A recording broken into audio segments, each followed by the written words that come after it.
A little advice. A little advice. Come on, come on, come on, yeah. Just a little advice. Just a little advice with Christine Little. Check it out.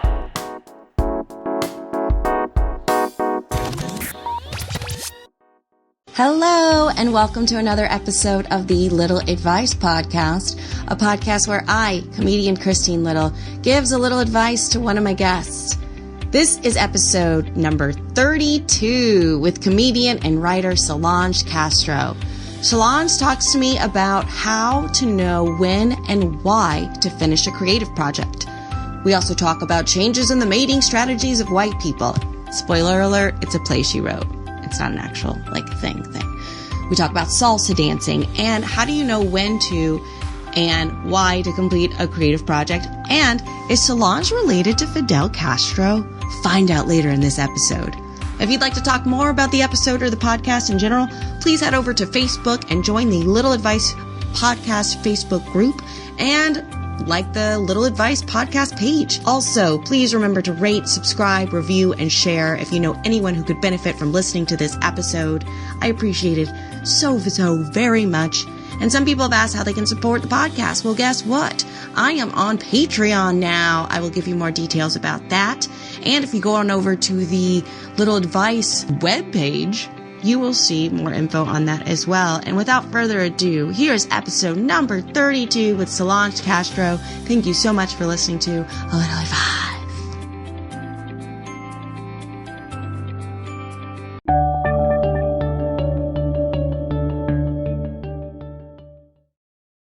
Hello, I am here with the very awesome, funny Solange Castro. Hello, Solange. Hello, Christine. Thank you so much for having me. I'm so happy that you're here. I mean, it's not every day you meet, someone named Solange that's not related to Beyonce. That is true. Although I have decided that in 20 years, half the population will be named Solange. Like boys and girls will be named Solange. I love that you decided that. No, based on the current, generation being born, there's going to be this whole generation where Solange is like Jennifer. Yeah. And Malia. Malia's another one. I have another friend named Malia, and no one has that name except for Malia Obama. So. Yeah. Wait 20 years. Everyone's going to be Malia and Solange. It's going to be and Beyonce. Beyonce. Yeah.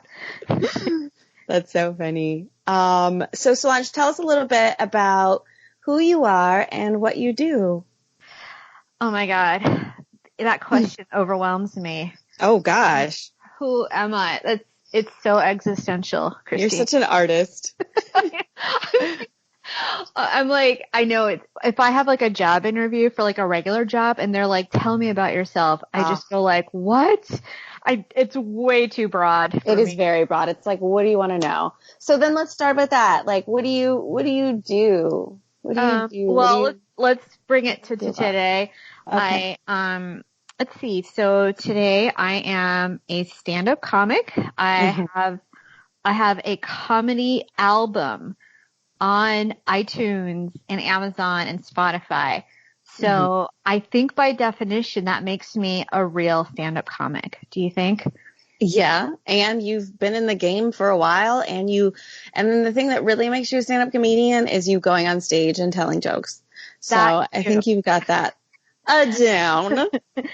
And then the dream has always been to be a writer.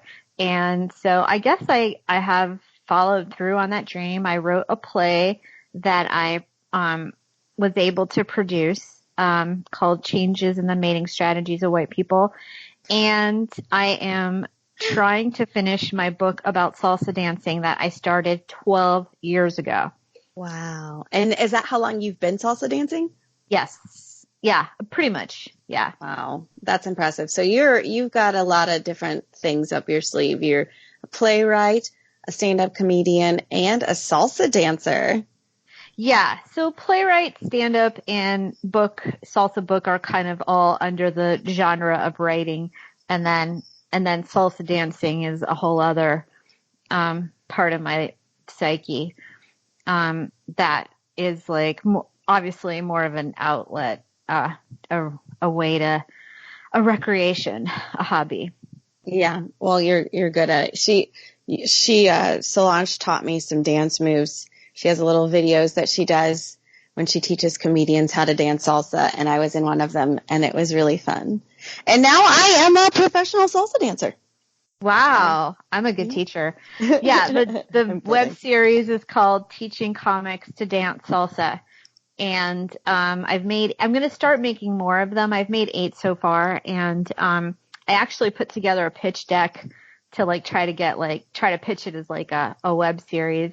Because I realized there aren't any other comics talking about salsa. Go figure it out. There's a gap in the market. There's a need for comics talking about real issues like salsa dancing. Watch, there will be another comic who talks about salsa dancing, and she and I will have to fight it out.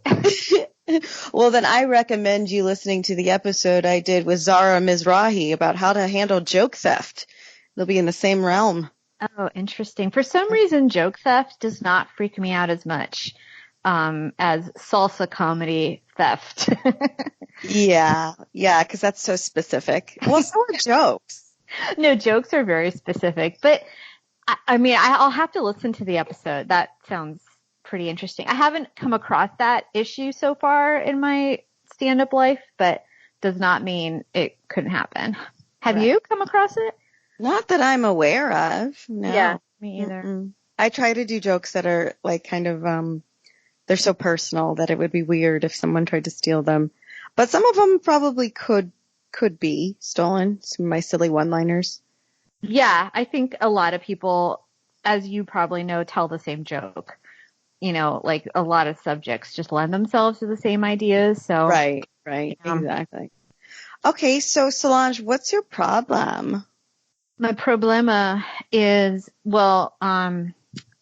question is which one, but the one that we decided to work on is, which one did we decide to work on? Was it whatever one you want? I just wanted to make sure it wasn't redundant with the other episodes.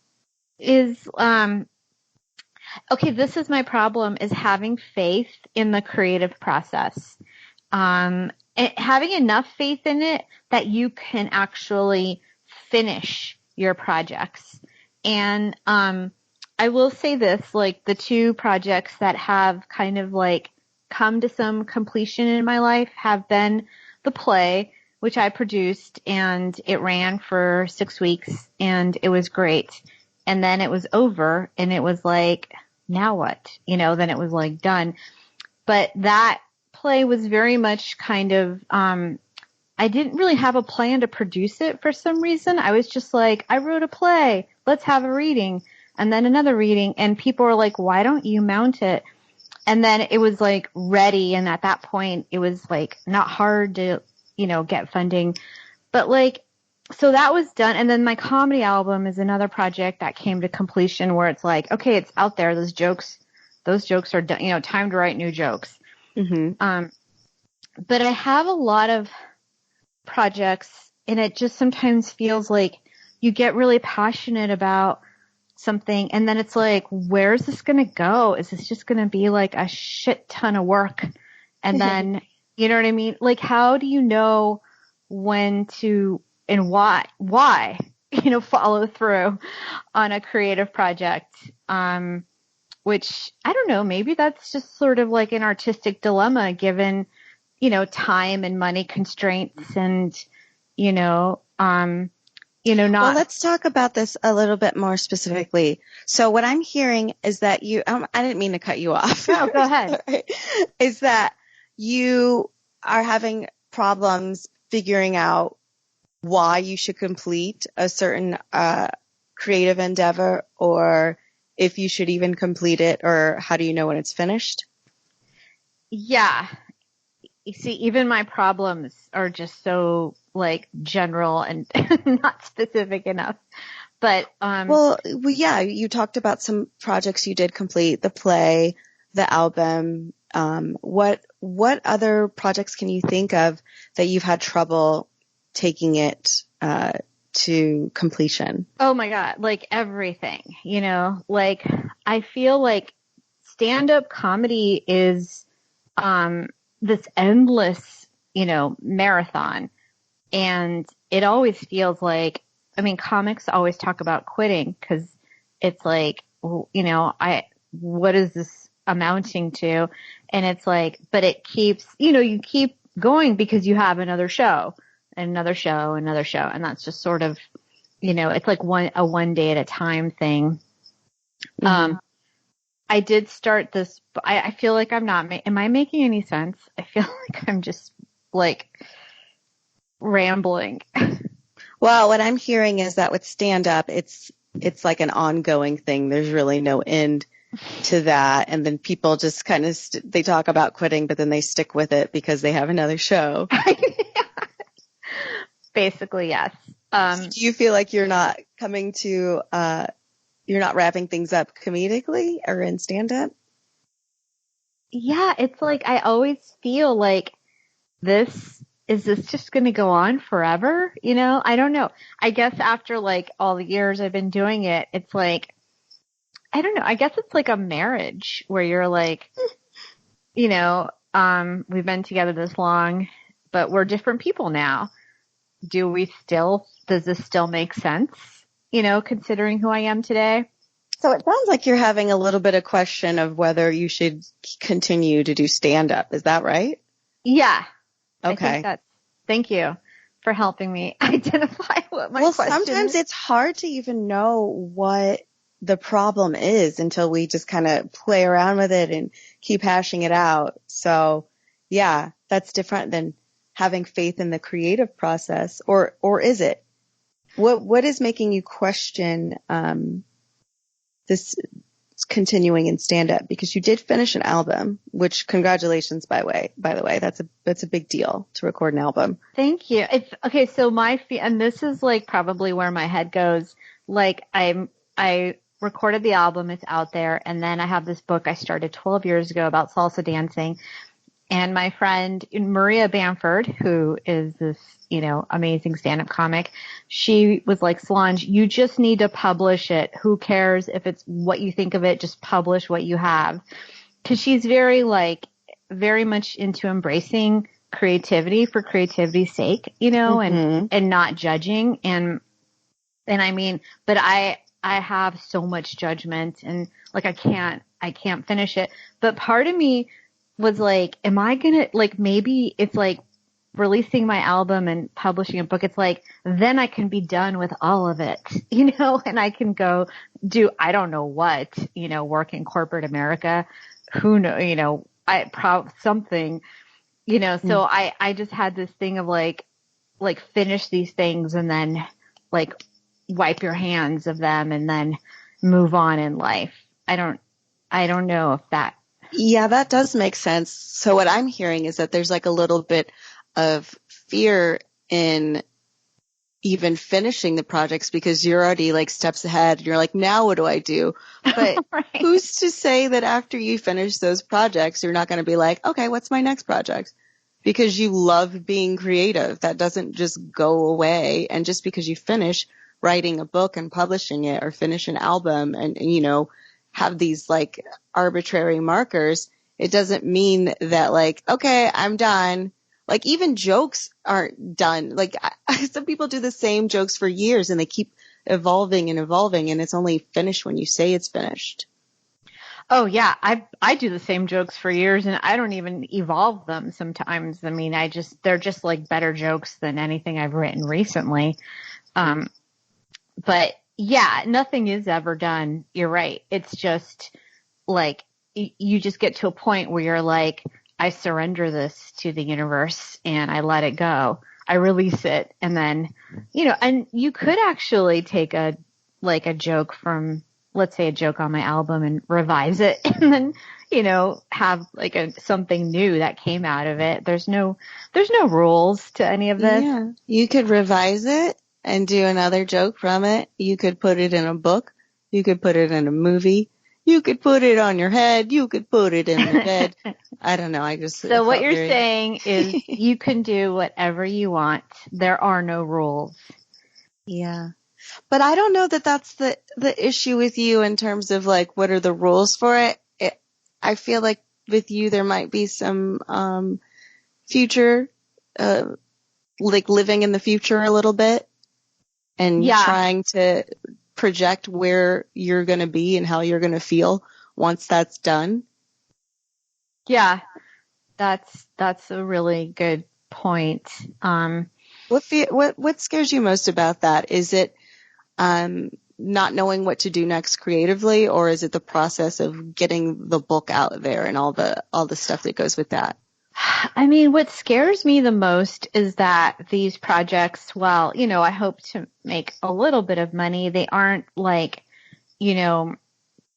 like I need to support myself and, and I just think I look back and I'm like, I've put so much energy into all this creative work that like I'm really proud of.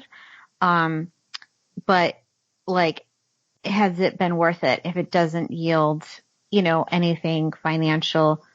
Because I do need to support myself and it does take so much time to do it.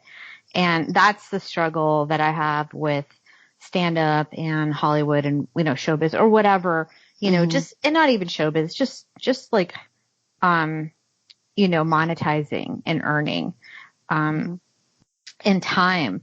But then again, it's like, it is also your soul and it is also like what makes me happy and, can drive me. So, I don't think the answer is taking some corporate job, just for financial It's just funny because it's like those are the only two options you've given yourself is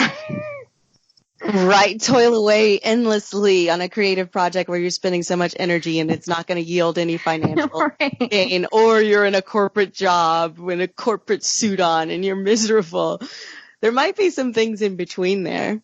Yeah, I think so. I think it's just like wanting security, but I don't think that really exists anymore, even if you do work for corporate America. I don't think security is not really a thing. And, I had a similar issue with that. And that's something that I too struggle with is the security thing. And I have a coach that I work with. Her name's Christine Aller. Highly recommend her. But she says that security is a feeling that comes from within. And she's worked with clients that have tons of money and they still don't feel secure. yes, and I know people as well who are very successful, very wealthy, and they still feel financial insecurity. So there really is no number, that it's going to make people feel safe. And, yeah, it's hard. I feel like I'm so entrenched in, this LA life where, doing stand up and writing and, is all very kind of normalized in our world. So I think, I probably don't appreciate it as much, as I would if I, didn't live here in this time and this kind of community. I know that I started teaching stand-up comedy and it's really inspiring how excited and happy people get to just the fear and just working through the fear and then the like doing it and having everybody respond and, bearing your soul, like how much, that experience exhilarates people and kind of frees them. And I'm just like, ho hum. Let me talk about my inner demons in front of 20 strangers. Well, you're at a different level. You're in a different threshold. I mean, you're like, anyway, I was molested. Have a good night, guys. And these people are like, I don't tell any molestation jokes, but that is pretty common. I mean, yeah. this one is not going to shock me. Like, yeah, it's we're a bit desensitized to like saying extreme things in front of a room full of people that we wouldn't say to someone sitting next to us.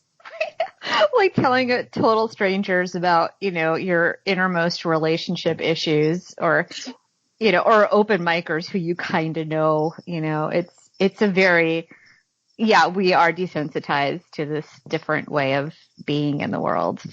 Like you brought up something that kind of struck me, and I felt it was really interesting when you talk about your students getting so exhilarated and moving past that fear. And that does feel good. And I bet like the first time you did stand up, you were like, oh my God, that was amazing. And now it's been years and you're like, I do it all the time. It's no big deal. It's Tuesday. So I'm wondering what it is in your life that makes you scared right now. And we kind of touched on a little bit of that earlier. And you can think about moving towards that, which seems a little counterintuitive. But is there anything in your life that has come into your conscious that's like, ooh, that sounds scary? Well, I know like right before my album came out, I was really scared. Like, I mean, nothing's happened. Like, I'm not even, it's not one of the top, who knows, 500 albums out there. I'm pretty much, fairly obscure in the stand-up album world, but I felt so vulnerable. And I had this fear that people were going to call me and like get mad at me about my jokes. And even though like most of the jokes I've told hundreds of times and pretty much everyone I know has heard them. And I just felt like so vulnerable to criticism or shame. And I was like, I shouldn't have written all these jokes about my dad. I'm a bad person. And then, of course, like nothing happens. Like it's hard to get people to listen to your album. So forget about them like writing you angry emails. But I think that it's like anytime I feel like I'm at another level of exposure, I feel terrified. And maybe that's justified. I don't know. I mean, I know I feel the same way about my book. Like I feel like, and it's like the reality is people are like, oh, ho hum, another book. You know what I mean? It's just nobody cares. But it's like, it's just the sharing, creating something is so, that's like personal. You've worked so hard on, and it's like, it just opens up all this stuff. You know what I mean? Oh, yeah, exactly. It's hard to put yourself out there. And it's like, even though you're used to putting yourself out there in a certain way, like you said, when there's a different level of exposure, it's hard. It's hard to do that and put yourself up for criticism and critique or just some trolls, So it makes sense that you would be fearful. But, people, you said people, they're like, oh, ho hum, another book, another album, whatever. But it's not ho hum to you. Right. That's like, oh, wow, I just leveled up. I just had some personal growth. Yeah. And I think that, I think I'm a person who's very comfortable being kind of obscure and hidden. And I love, working on these projects, but I feel, that like visibility is very, kind of scary for me. But I realize at a certain point, like you have to grow because you just get too comfortable in your, world, and then you're stagnant on a certain level. Even if I'm still writing and, doing, it's like there's a stagnation. There's something about like what you said, challenging yourself to feel fear and vulnerability that like as a creative person makes you probably, gives you more access to ideas. Mm-hmm. Yeah.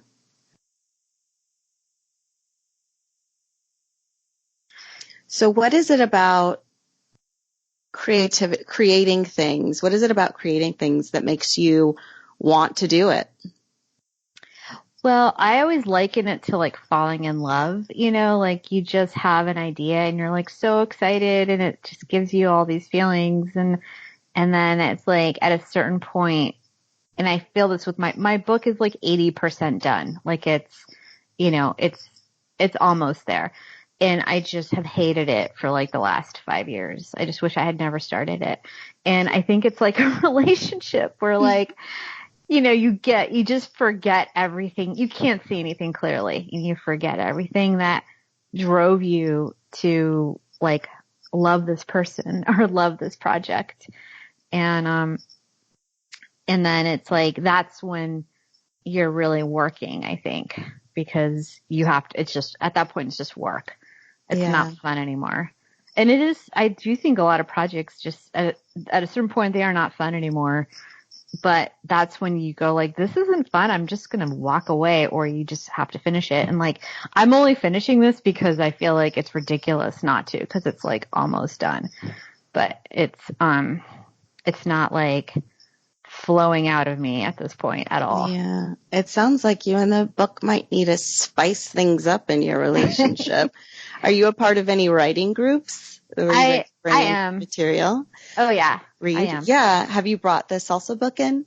I have. My writing group is super supportive. But I find that, like the best thing about a writing group is accountability and support, but like, they can't really get in the trenches with you and, figure out what you want to say. Like they can offer ideas, but it's sort of like you and yourself, especially with a book. I would not recommend anyone writing a book. Like I'm all about like writing partners now. Like it's just, I don't know how people, like being a book writer was always my dream. Like I wanted to be like on a book tour. Like I didn't think I would do stand up or write plays. Like I wanted to be an author on book tours, like really just this super successful kind of like, blazer wearing, author and, giving talks and inspiring people. And then I was just like, holy shit, writing a book is like the most horrible thing in the world. Like these people that write book after book, like I totally admire them because I realized I don't have that, whatever that is. That gives me an idea for you. What? Doing a one-woman show as the author that you wanted to be with your blazer. I love blazers because it's like when you wear a blazer, it's like you put on a costume, of like, They're official. Yeah. I'm not fucking around. I got a blazer on. I know. And like writing a book totally came from this, like, I'm going to write a book, like this idea, as opposed to just like that's the thing is that sometimes I go like, am I forcing, jokes, or is this something that's really funny? Like when like a joke just comes to you just because it's funny and you just feel like it's silly, and like that is the kind of creativity that I love, when it's just like, it's just fun. Yeah. Yeah. So I'm wondering, with the salsa book, was that something you said you were like, oh, I'm going to write a book. Was that something that came from like, oh my God, this is such a fun idea? Or was it like, okay, this is what I'm going to write my book about? It was like, oh my God, I can't believe I'm spending all my nights at salsa clubs, dancing with these like Latino men who are like 15 years younger than me. Like I was just like kind of thought the whole world was really hilarious and worthy of writing about. And also like there actually are a few books about salsa dancing, but not that many. And it just came from a genuine, like, this is a great thing to write about. And a lot of it came pretty naturally, but like, I don't know what it was. It's like a book is like so big. You know what I mean? It's not like a blog. You have to have a lot of pages, and you have to have like an overarching theme. And it's like this big thing that, I think I'm just a short, like I like jokes and blogs and little things. Yeah. So I would say too that you don't have to think of the book as a whole. You can just say, I'm going to write a blog post about salsa and trick yourself into making it a blog post that happens to be a chapter. Well, that's what I did. I was blogging about salsa, and I took a lot of my blog posts and turned them into a book. So, but then it was like, it's like, if I'm going to invest, like I hired somebody to do the cover, this really, brilliant, illustrator named Siobhan Gallagher. And, like have to hire an editor, if I'm going to invest money, like I want it to be as good as possible. So it'll get done, Christine. Don't worry. It'll happen. And you don't have to do it alone.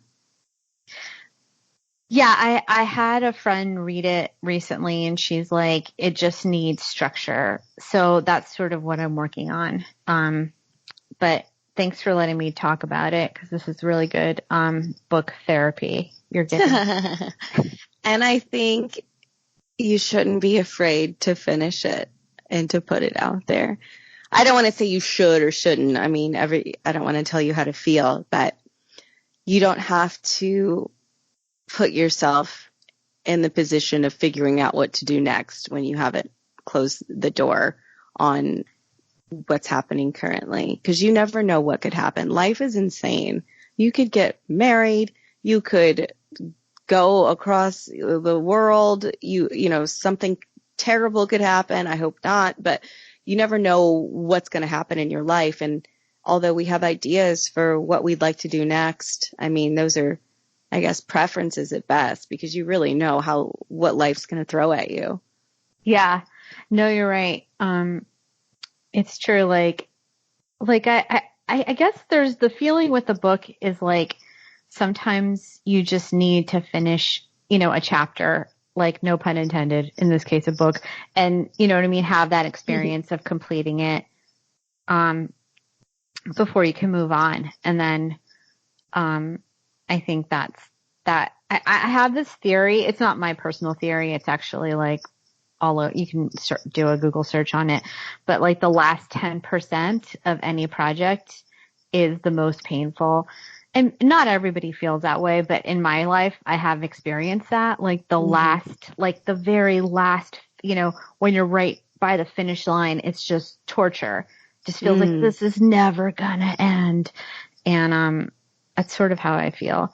And I don't know what I think it's like, I don't want to like, minimize the birthing process that women go through to create children, but it's a far lesser version of that. But I think the last 10% of that too, where you're just like, why did I get pregnant again? Yeah, that's an analogy that comes up a lot, like creating something new, you're birthing something new, and that is a painful process. But then once you have it, it's this beautiful little baby that cries a lot. So what if any are your major obstacles in completing the book now? Well, I needed like a structure, like what do you call it?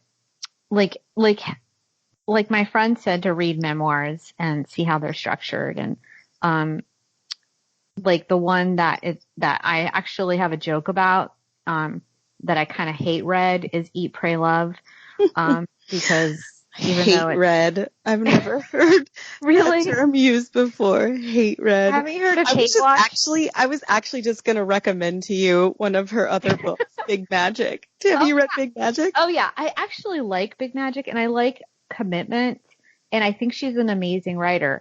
But that book is just irritating, beyond anything. But it's brilliantly structured, and so I think otherwise you have a bunch of anecdotes, and so it's just like a lot of mental, like it takes the creative process takes a lot of mental energy, and writing takes a lot of mental energy.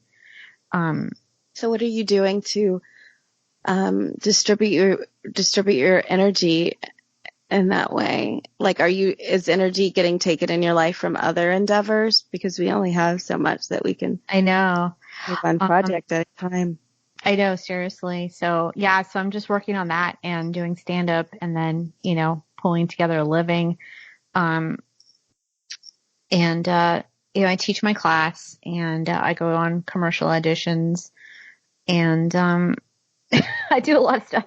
Yeah, and the salsa dancing. Salsa is more like a recharging thing, though. I think it's important to turn your brain off, and to just like, yoga or walking, or to just, I don't know. I actually believe that, a lot of writing happens unconsciously. You're not thinking about it, but it's happening. And then it's just a matter of like getting it worked out in your unconscious. And then, and then somehow it'll come out. But I don't know. And for me, to be honest, it's also a lot of perfectionism, and that's just like maybe I need to just publish like a not very good book, and be like proud of it. Like I just need to get over it, because perfection isn't even a thing, and I enjoy a lot of things that are sort of weird and and I don't really like perfect things either. I don't like perfect movies, or like I like things to be a little random, or I don't know. Yeah.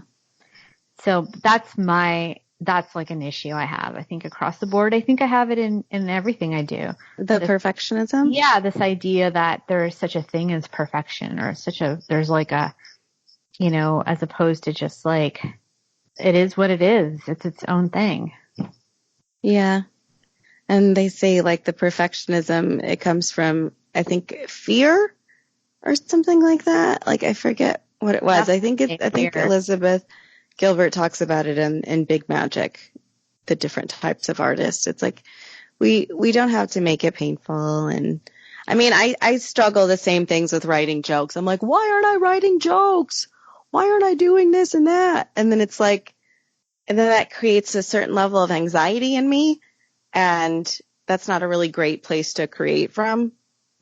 Yeah. So I think you're onto something with the salsa dancing and doing things that you can recharge with, and going out and filling up gathering all the stimuli that you can to pull inspiration from, that will be included in your writing once your subconscious is done cooking with it, Yeah. Oh yeah. And I notice like with stand up too, like if you can like overwork with stand up, and then it's like not even fun when you're performing, because everything's like about delivering the joke in the right way. And it's like, it sucks out some of the spontaneity and fun of it. Yeah. At a certain point, I notice like doing the same sets, I'll be like, okay, now I have to change this up. And that's when I change the order, or I just get really sloppy on stage and don't really do my jokes as much and just talk to the audience or something. And that helps. Yeah. Like letting yourself be sloppy is not a bad thing. Letting yourself be sloppy. And that's a good place to put a pin in it until we come back. Put a pin in it. A writing pen, like with a book. What, before we go into your creative process, were there any takeaways from this part of our conversation? I think what I'm getting is that it's important for me to just like be where I'm at, and not think about the future or the past, and just be, this is like with each stand-up set or with each day that I write, just by like, this is where I am right here. And, not try to like, I'm always, I think, trying to look at the big picture, figure it out. And it's like, and that's the irony about like a quote unquote career, as a writer or stand-up, because in some ways you can't really make a career and be creative in the moment. You know what I mean? Maybe not. I don't know. I don't know. I think there is a business element to it and a creative aspect as well. And if we could make the business just as fun and creative as the creative process, I think it'll make things easier. But this is what I find about like the business side. It's like I just feel like it takes so much energy, and then you're like, oh my God, writing jokes is like the last thing on my mind. You know what I mean? Because it's like all this promoting and, booking, and it just, it's about so much more than, thinking of a new joke. It is. And I definitely agree with that. It gets so tedious. Like we're planning this tour that's starting tomorrow, and it's been so much work, and I would love to spend that same amount of time and energy just writing jokes. And that's kind of what we're working towards, is getting to a place where a lot of this can be outsourced. That's great.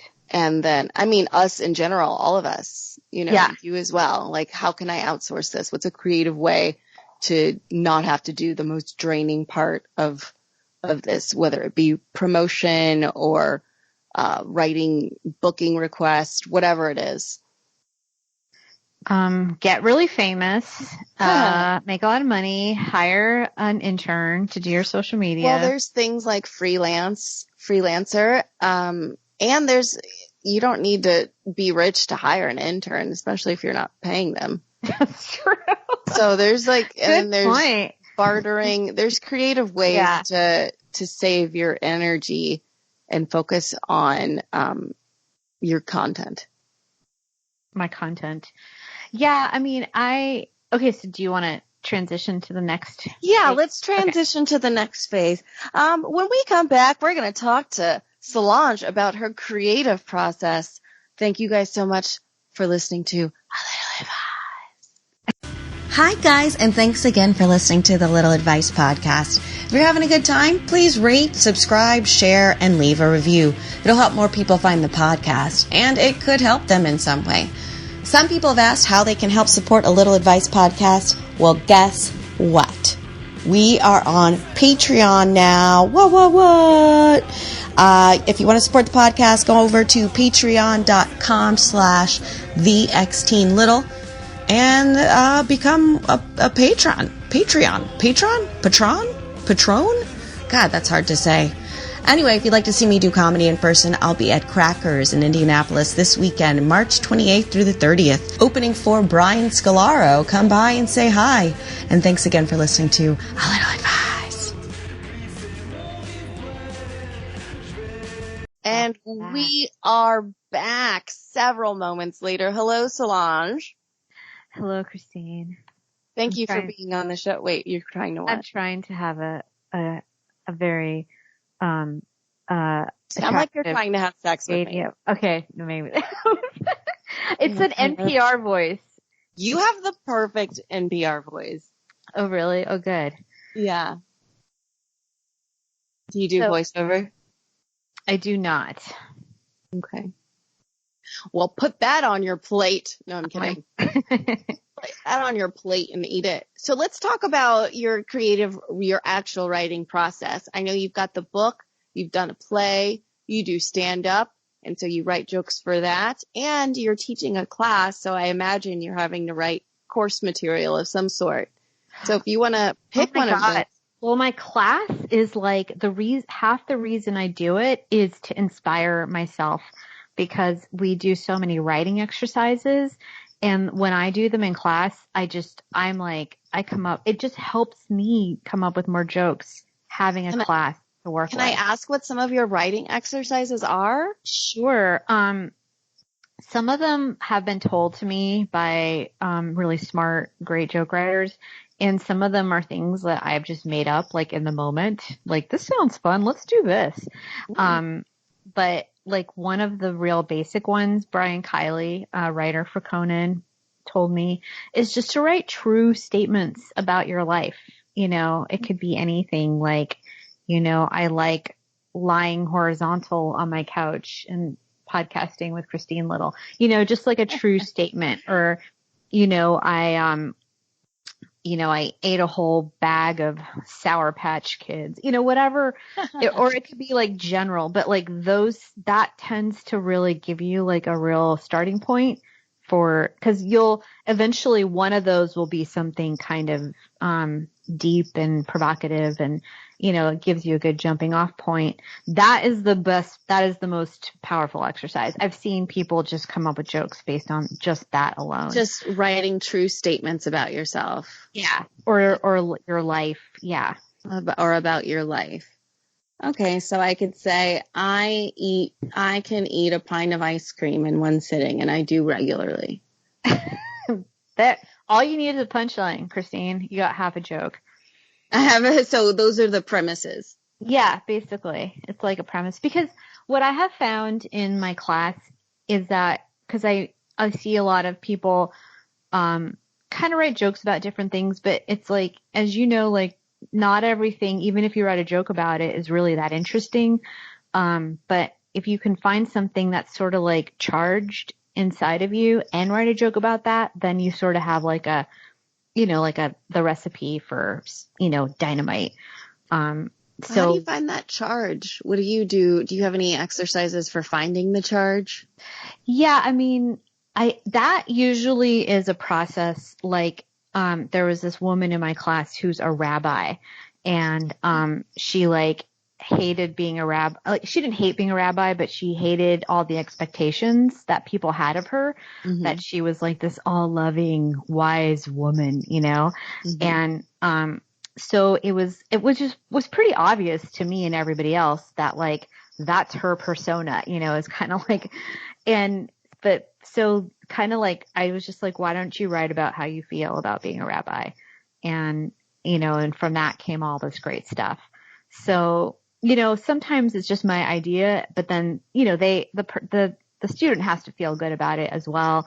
I know for me, like my dad, is married to a woman who's younger than me, Mm-hmm. and they have a child. So like that, is this very charged part of my act that gets a really great response because it's Wait, so you have a sibling that's like how old? He's 6 now. Oh. Yeah. Okay, sorry. I don't want to laugh at that, but no, it's it's funny. very, well, that's my whole joke is about how my dad made his own grandchildren. You've heard it like 100 times. Let me do it. Let me do it. If you're not going to, I'll do it. That's a funny joke. My dad never lets me do anything for myself. He even made his own grandchildren or something like that. Yeah, I didn't have that. I don't have that setup, but that's actually a good setup. Yeah. But that's easy to do for someone else. So Yeah.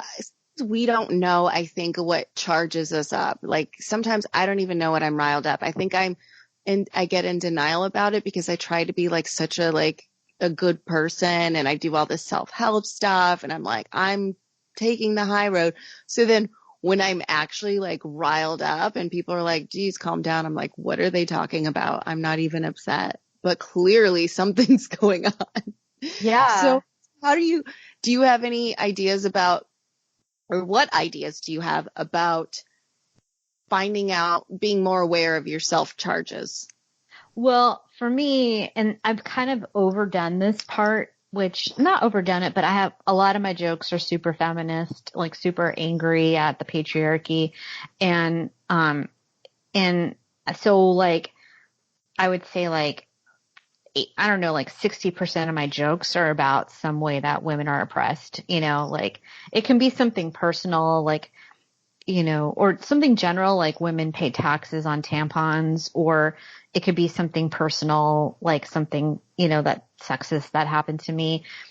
And that usually I get a lot of jokes out of that. But to be honest, like I'm kind of tired. I mean, even though I really want to keep doing that, I also like want to have more silly jokes. Like I don't want everything to be like about feminism and women's place in the world. So, so I did find that, and then the other thing that I feel there's a charge around is just not having children and just the immense pressure I felt and the immense like shame of like I failed to do something I was supposed to do by not having children. And so like I have a lot of jokes about that. You have a bit that's like I don't have any children because I forgot to or something. Yeah. Well, now that was an old one. Now I'm single and childless, or as I like to think of it, well rested. Happy. Yeah. That's so funny. I feel like that. So I'm kind of exhausting the whole subject though, because like I've written so many jokes about it. So I know those two things are pretty obvious to me because they're ways in which I feel like kind of, I feel pressure. I feel ashamed or put down or something. Usually if I feel angry, that's a good place to start. So when you sit down to think about something, you're like, oh, what do I write a joke about? It's hard to just like when you're in a good mood to be like, what makes me mad? So do you have any tips on like when people are out and about living their lives and they're like, oh, About how to feel creative when you're just out and about. Or just, I guess I was trying to say like, oh, I'm angry. Let me write this down. I don't know.